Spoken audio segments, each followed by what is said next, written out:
There was a study done where researchers took two groups of participants at the base of a hill. And one group got to stand with a friend by their side, and another group was standing on their own. And they were asked, how steep is this hill? How steep is the slant of this hill? And those with a friend by their side estimated the steepness to be less. So when you're asking about how we perceive the challenge ahead, or what do we think about a really difficult situation, the presence of a friend can actually change how we perceive what's up ahead.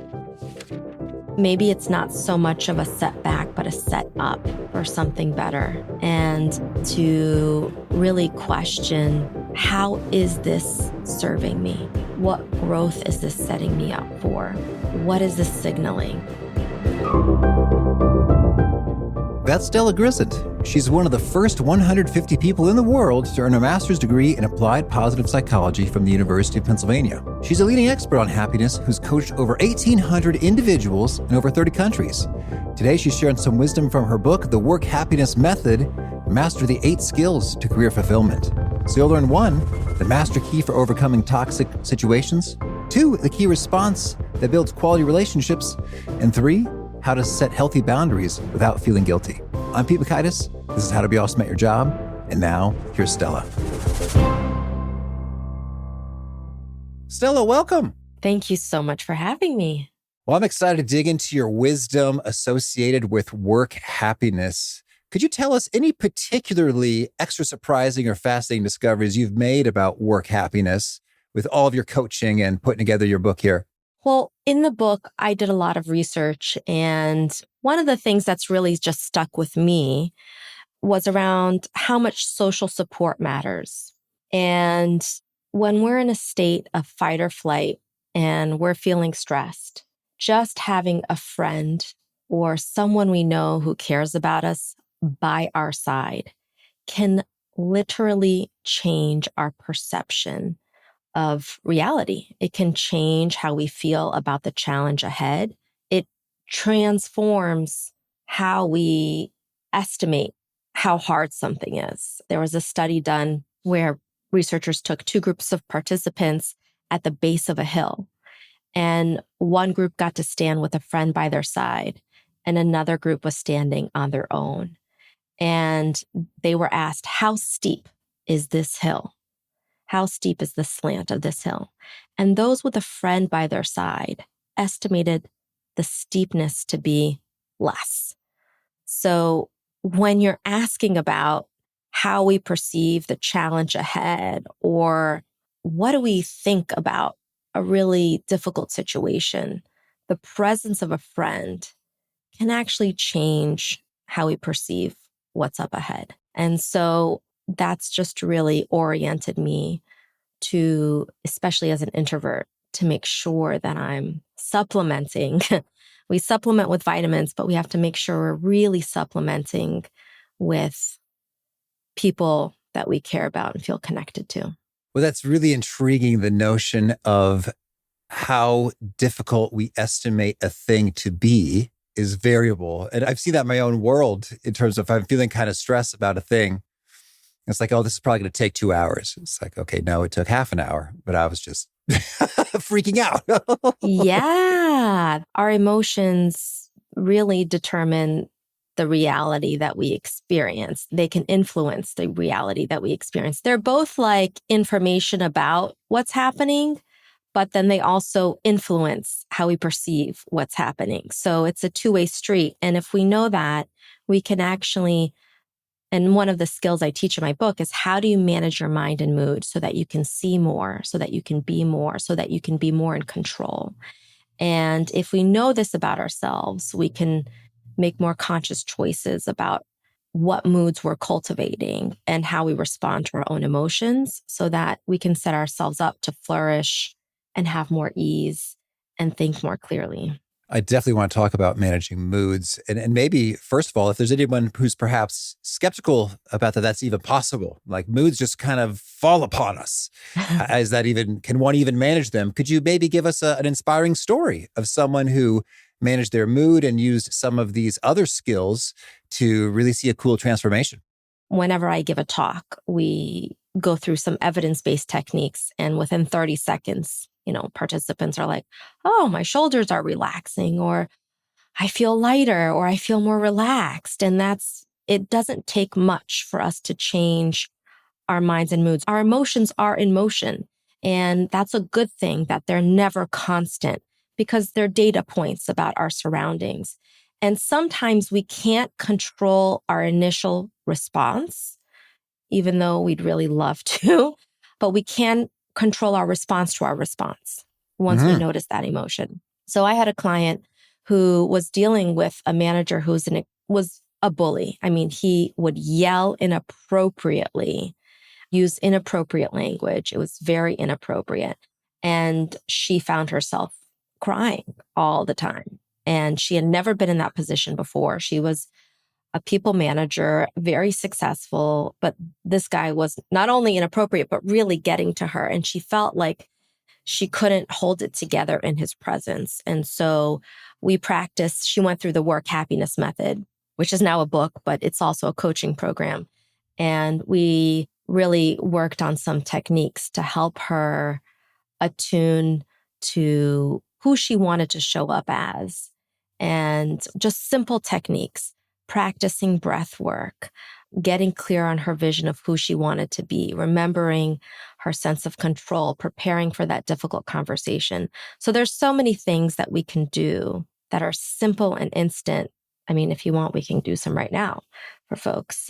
I guess what I'm curious to hear is she did those things, and then what happened on the other side? Yeah. So we prepared for a difficult conversation. And the most difficult part of a difficult conversation is your preparation beforehand. That's what I call your approach. That's another skill that we cover in the book.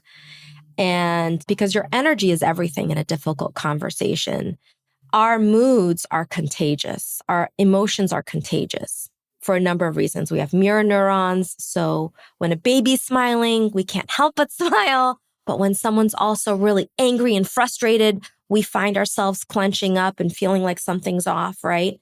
And so we're just able to catch each other's moods. So if you're going to go into a difficult conversation, the number one thing you can control is your energy beforehand. And so we made sure that she was in a good place, that she felt confident going in, that she felt neutral, that she even had empathy for this really horrible leader.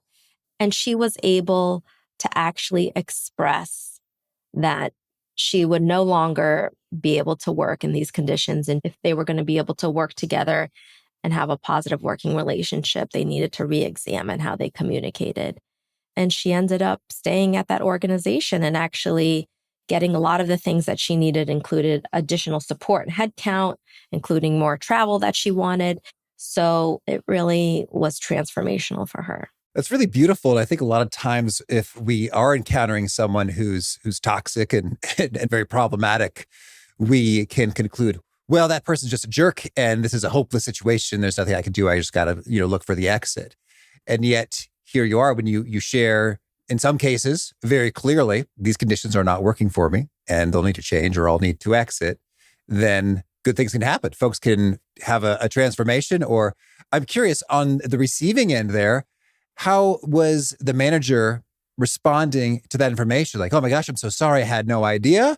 Or was it like, yeah, I've had some problems. I've been working on them. Thank you for, being clear with me. This is a wake up call. Or how does one receive that without just flipping out and making it worse? I don't think there was an apology, but there was the things that she had requested, he responded to. So she had asked for, if he was feeling frustrated, for him to talk about it sooner rather than later, for him to be able to write things out, for him to give her additional support, for them to do more planning together so he wasn't so surprised.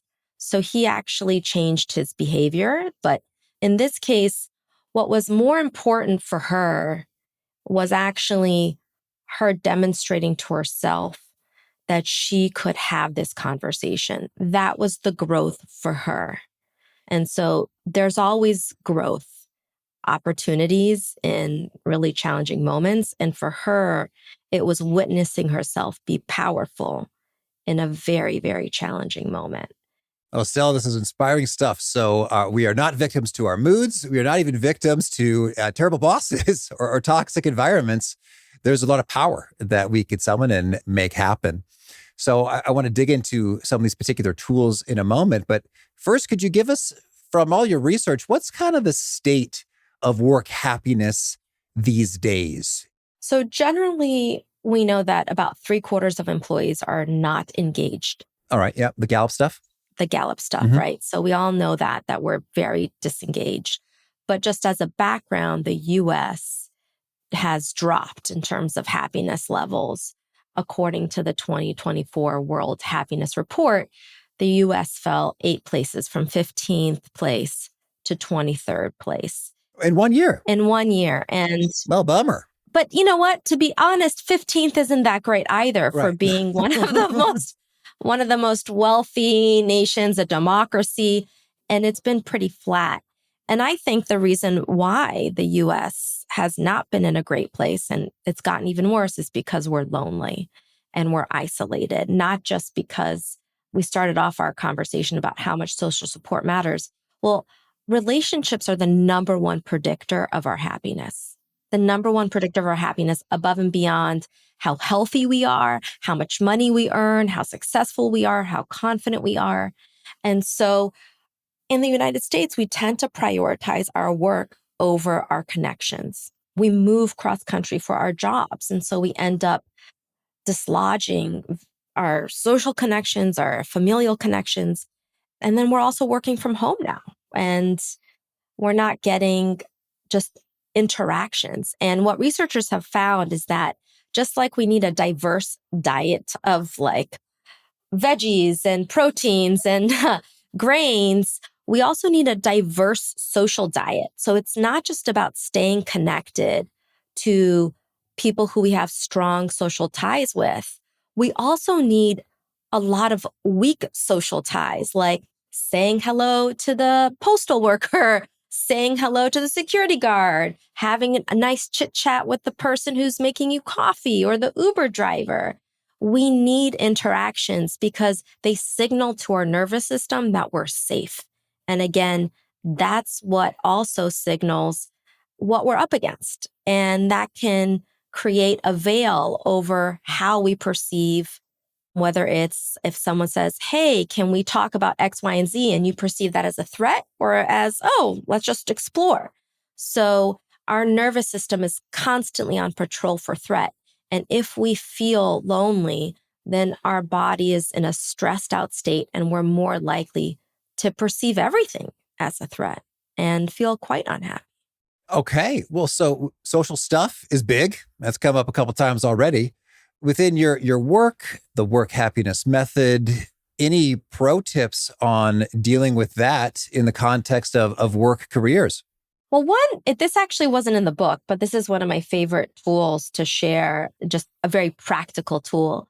When someone comes to you with good news, it's so important for us to respond with celebration.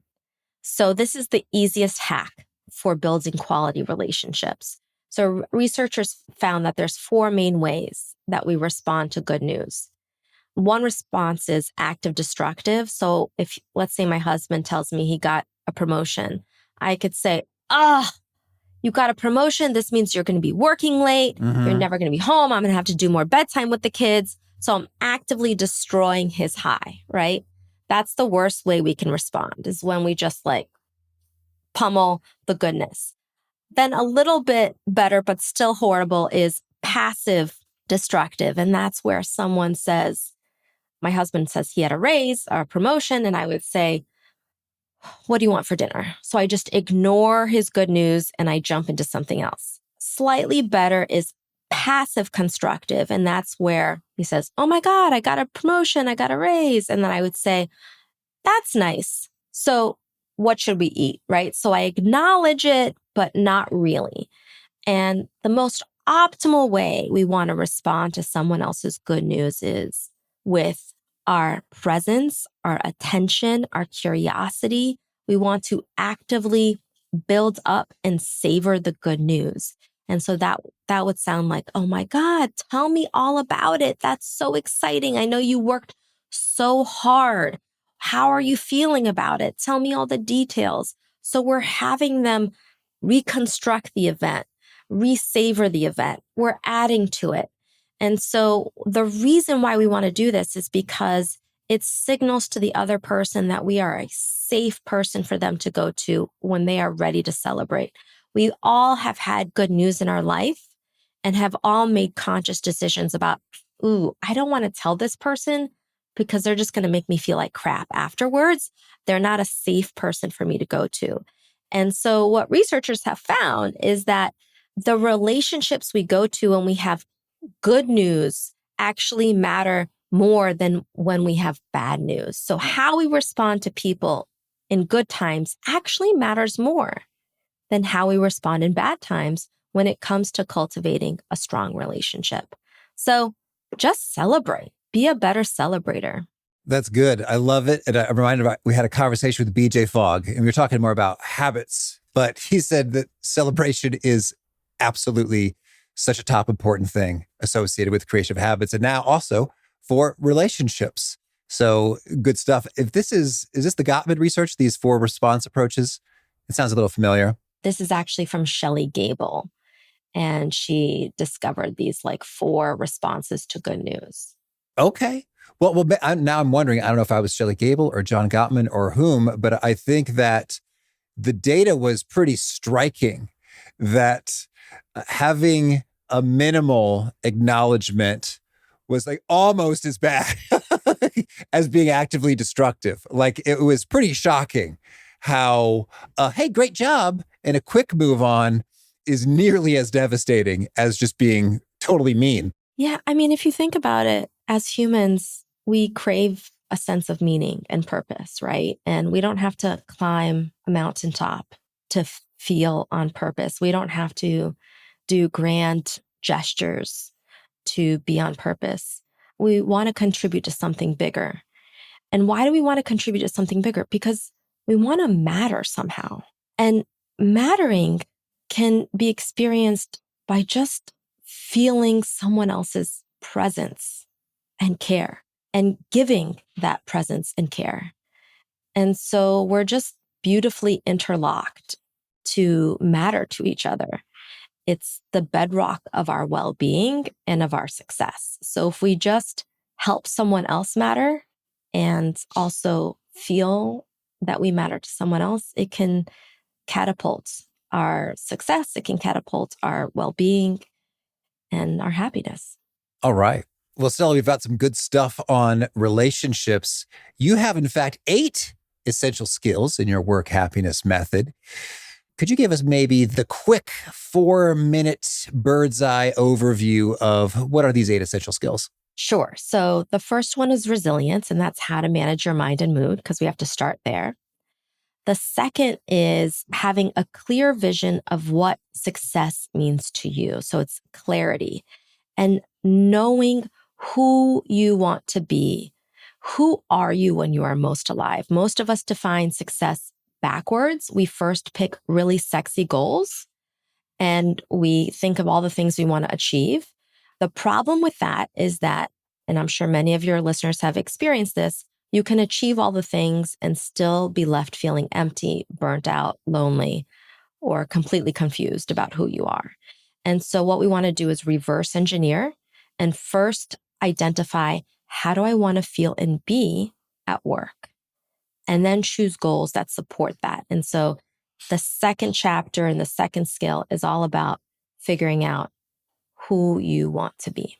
After we figure that out and we develop your vision, then we build the skill around purpose. And that's about making decisions that support your being the person you defined in your vision. It's about knowing how to make decisions with confidence so that you can feel on purpose every day. Now, once we know how to manage your mind and mood, we have your vision, we have your values, now it's time for you to set your boundaries. And that's what the next chapter is about. And that's the next important inner skill. And boundaries are less about saying no. but they're actually more about saying yes to what matters, yes to your vision, yes to your values. So I walk people through very practically, where do you set boundaries? How do you set them? And also, how do you have compassion for yourself if it's really freaking hard for you to do it? Because I am a recovering people pleaser. And I think folks who are people pleasers are the ones who really have a hard time with boundaries. And it's important to understand that we talk about people pleasing so casually, but actually, for many folks, it's actually a trauma response. And so it's very important to understand the psychology behind why we struggle with boundaries, because it will help set you free. So once we know what our boundaries are, we create greater ease for us to be who we want to be. Then we talk about, well, how do you be who you want to be in times of uncertainty? And that's through the inner skill of play.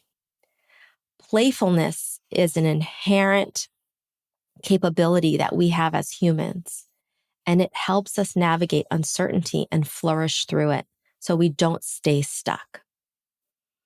And then once we learn how to be more playful, especially in hard and uncertain times, the next inner skill is about discovery, and that's about exploring. Now that we can have a play mindset in the face of uncertainty, how do we figure out what's next?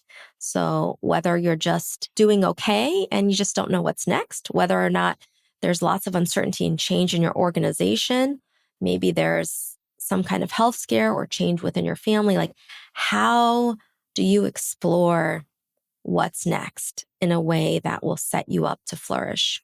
And then it's inevitable that we have to talk to people when it comes to just navigating the world. And so I have a chapter on approach, which is about how do you have those difficult conversations and how do you set yourself up for transformation instead of confrontation.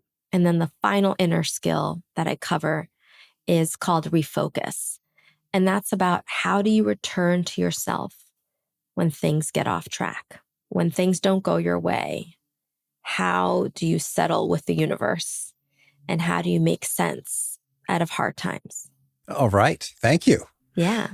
Well, so we've had some good chats about relationship bits. When it comes to managing mood, are there any top tactics that are really just transformational here? One of my favorite tools to give my clients is called the complaint vacation. So we often find ourselves complaining aloud or even in our heads. And complaining is not just noticing what's wrong, it's the additional suffering about what's wrong. So it's not just saying, it's really hot outside today. It's, oh, it's so hot. Oh my God, I'm so tired of this weather, right? So it's the grievance, it's the suffering. That's a choice. And so if there's something that you find yourself complaining about pretty regularly, just give yourself permission for the next week to take a vacation from that, because I think we all are tired of our own complaining. I like to couple a complaint vacation with gratitude. So it's not just noticing what's wrong, but it's paying extra special attention to what is right.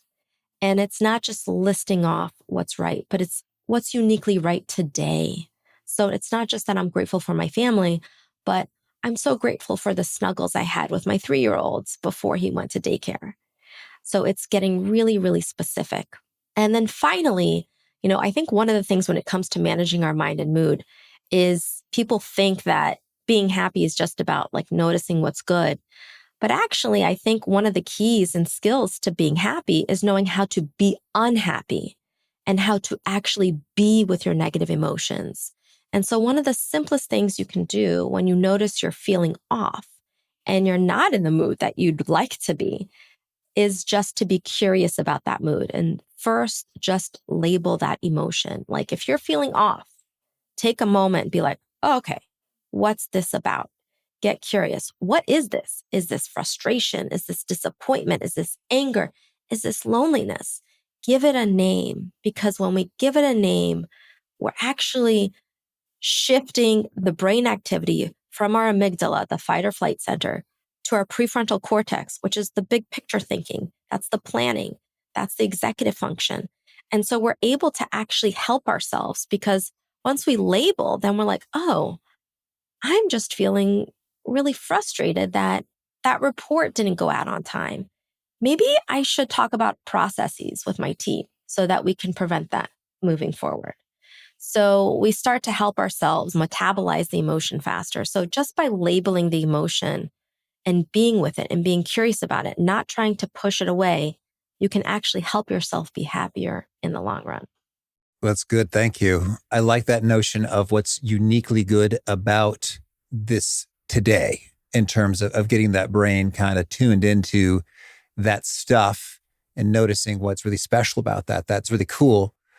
When one does a complaint vacation, I can see how we can catch ourselves in not verbalizing complaints, yet still quite possibly internally in our own mind's ear, rattle off plenty of complaints. How do you think about approaching that? Yeah, I love that question. And the thing with when we complain, this is just something I've noticed, is that we've usually skipped over the step of acknowledging our emotion. We've actually bypassed our own emotion, and now we're in an instant place of suffering. So there's probably a space before we get really like annoyed or flustered or we're suffering or we're complaining that we skipped over.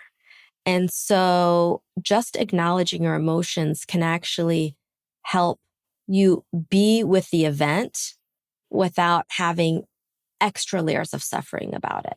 So if you find yourself in a complaining loop, you want to pause and again, be curious and be like, what's really going on for me here? Because it's probably not the thing.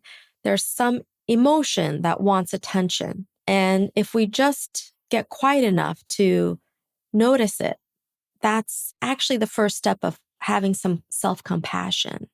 And then we might say to ourselves, wow, of course I'm feeling really upset. It's hot and it's uncomfortable and I can't do my work. And that makes it really hard.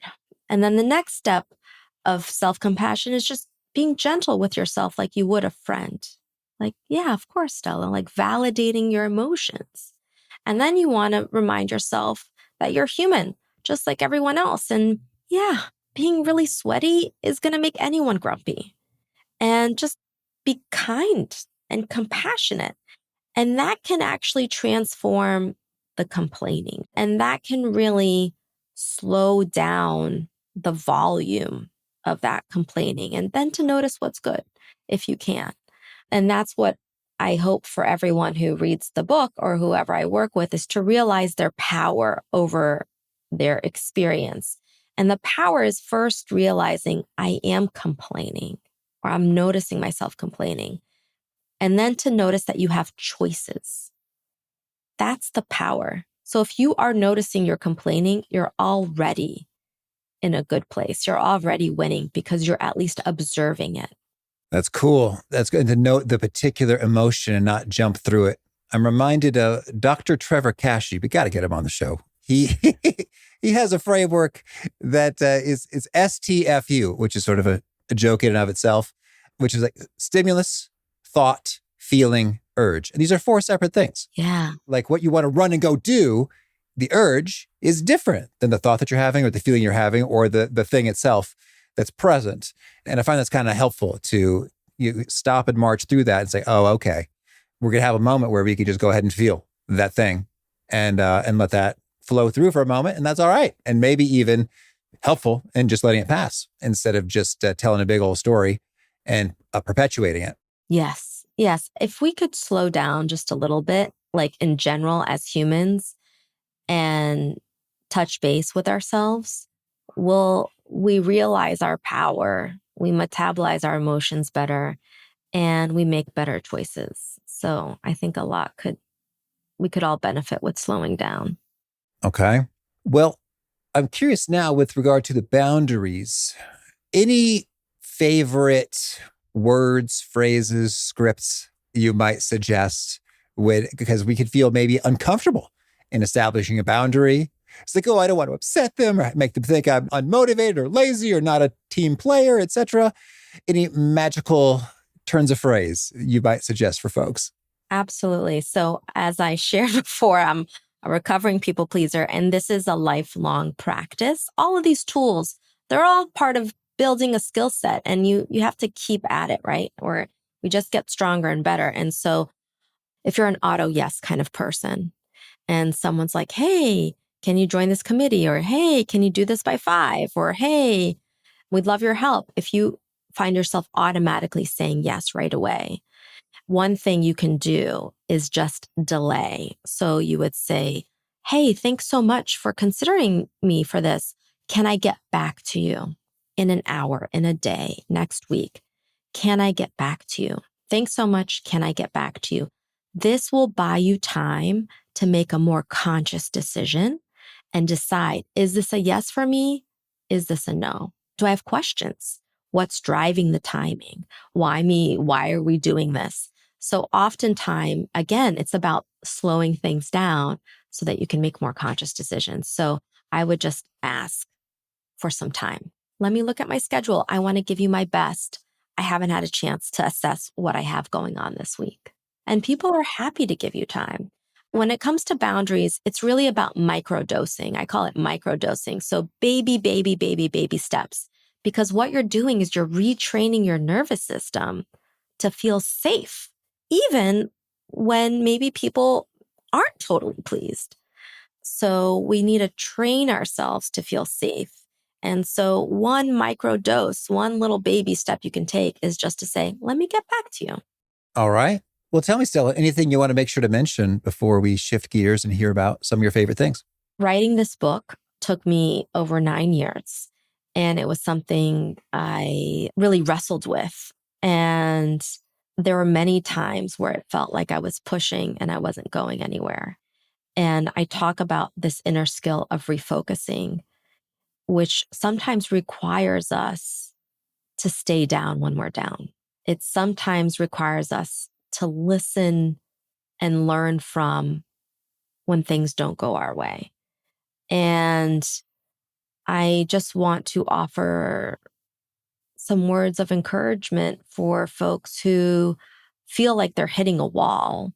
And in the book, I talk about, well, maybe it's not so much of a setback, but a set up for something better. And to really question, how is this serving me? What growth is this setting me up for? What is this signaling? Really asking some bigger questions so that you can get to transform through that really hard time, because I truly believe it's all of service. Just like that client who was dealing with the bully, like she got to step up and really regain her power. And that was a gift that her boss gave her, even though he was an a-hole. So right.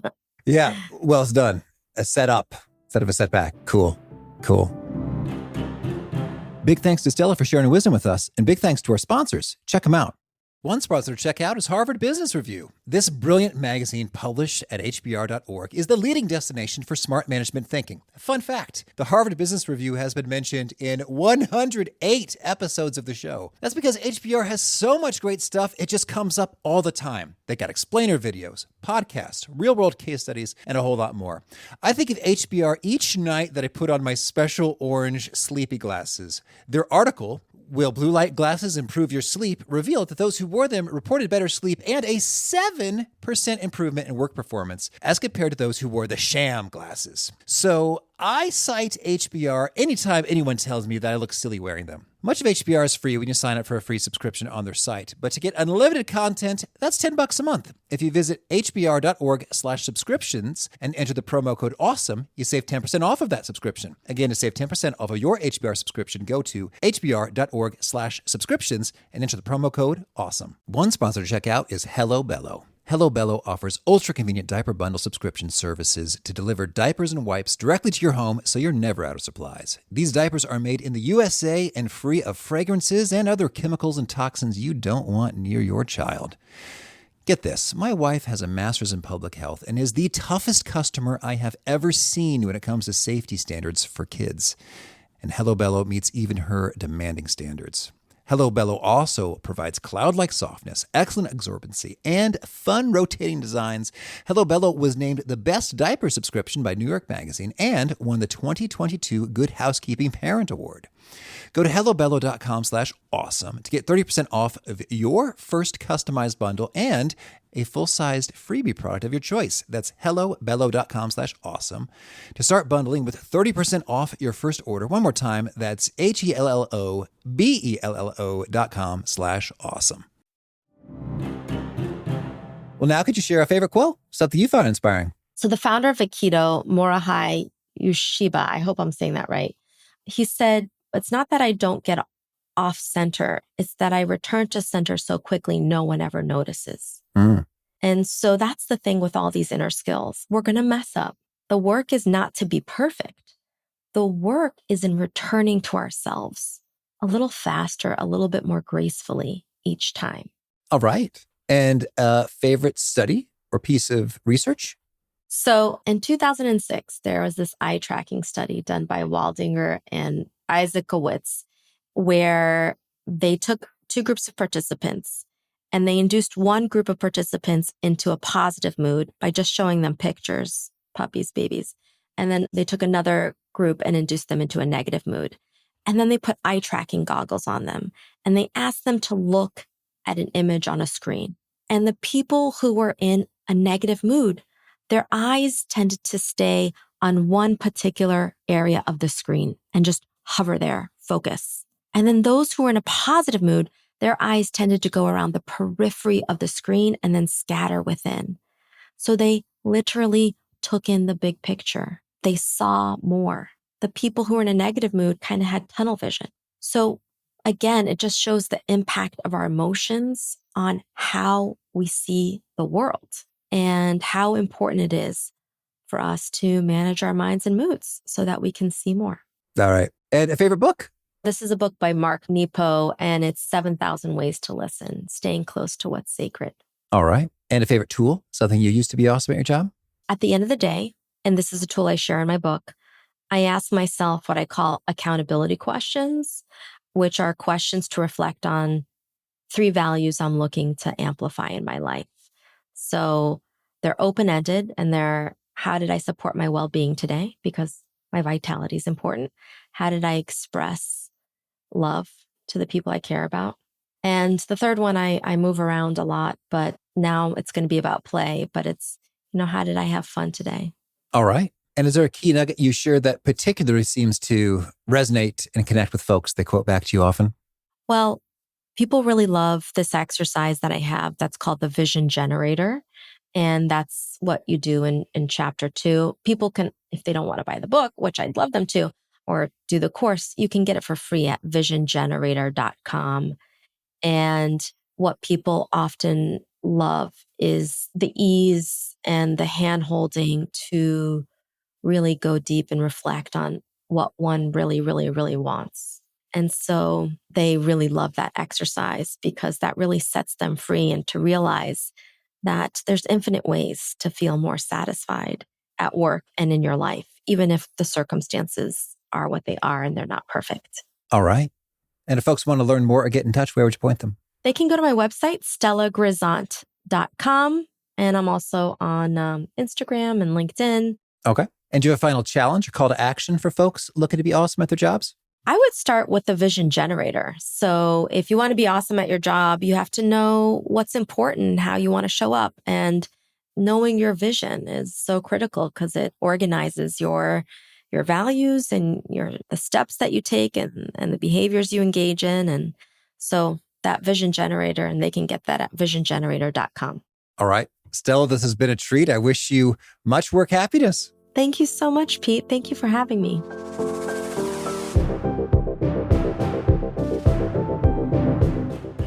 I have thought about Stella's reference of that hill study, and the perception we have for the steepness of the hill varies based upon whether or not we have a friend. And wow, I think that is so telling in terms of how hard do I think something's going to be. I think about this hill situation all the time in terms of, well, how great, strong, resilient, pumped up, energized, at peace, good in general do I feel versus run down, exhausted, feeling stressed and under-resourced. And then from there, I can recognize, oh, I may very well be under or overestimating the difficulty of this thing. So let's adjust my estimate accordingly, or let's ask myself this question at another time to get a more accurate prediction of how things are going to unfold there. Great stuff from Stella. To check out the show notes or the transcript or the links to items that we've referenced, please drop on by awesomeatyourjob.com/EP974. Hope to catch you next time, and peace.